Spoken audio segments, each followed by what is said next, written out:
Hello, welcome to Kimmel Bay Church Vlogs. And today I get the absolute privilege of starting a new series. For this, we'll be using the book called Roadmap to Jesus by Alistair Chalmers. In his book, Chalmers is looking at a topic which I find absolutely fascinating and actually quite beautiful. It's looking at the Old Testament verses that are pointing to Christ.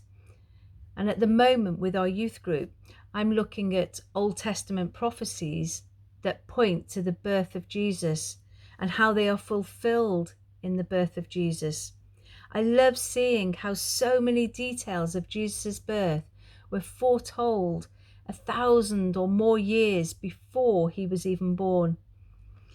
But today, I'm not going to be looking at an Old Testament verse. Today, I'm going to be looking at a verse from the New Testament.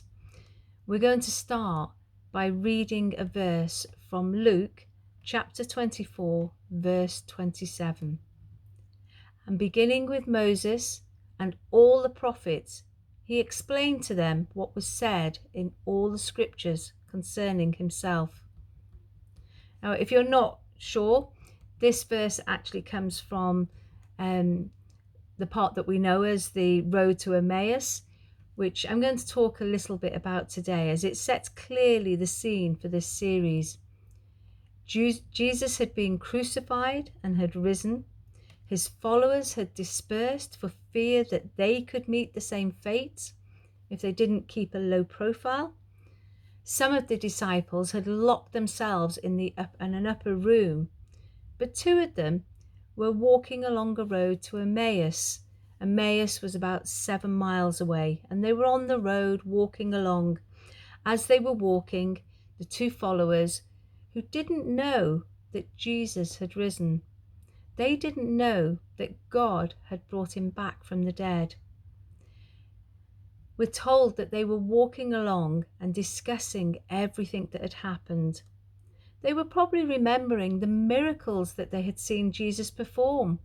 They were probably talking about his powerful teaching, especially to the large crowds.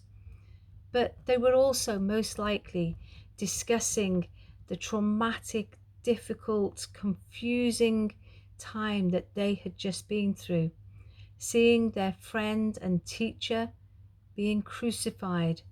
They were probably terrified themselves. They were probably hurt, confused, discouraged. The one that they had trusted and believed in was suddenly gone. Having been branded a criminal, although he'd done nothing wrong, now he was dead. But as they were walking, the resurrected Jesus joined them on the journey.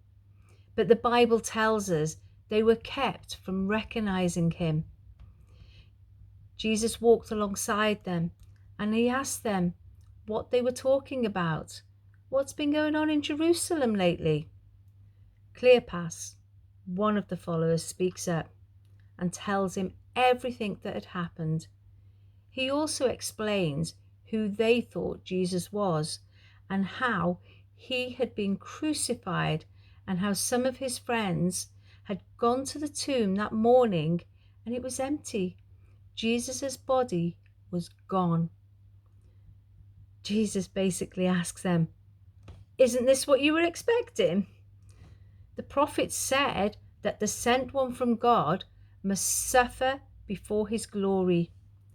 Jesus then went on to explain to them from the Old Testament what was foretold about him. Cleopas and his friend needed reminding of who Jesus was, or maybe to understand for the first time. Probably something that we all need from time to time, just that reminder who Jesus really is. But the Bible doesn't tell us which Old Testament verses Jesus uses to explain. There could have been so many, but which ones Jesus used to explain to Cleopas and his friend, we're not told.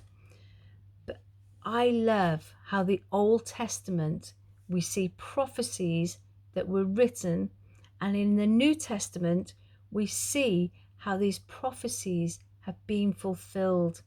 hundreds of years later, if not 1,000 or more years later.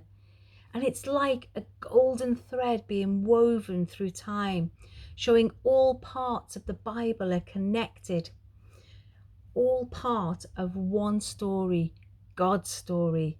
And they all point to Jesus as the Son of God who came to earth as a vulnerable baby to grow, walk among his people, and whose purpose was to reconcile people to God, to restore the broken relationship. In this series, we're going to walk through those Old Testament prophecies, and we're going to see how those Old Testament prophecies point to Jesus, helping us to understand who he is and what he did for the world whilst on earth. I'm sure you can guess by now, I'm quite excited about this series, and I'm really looking forward to seeing what comes out in this series. So I hope you are too. Thank you for listening. Have a blessed week, and I'll see you all soon.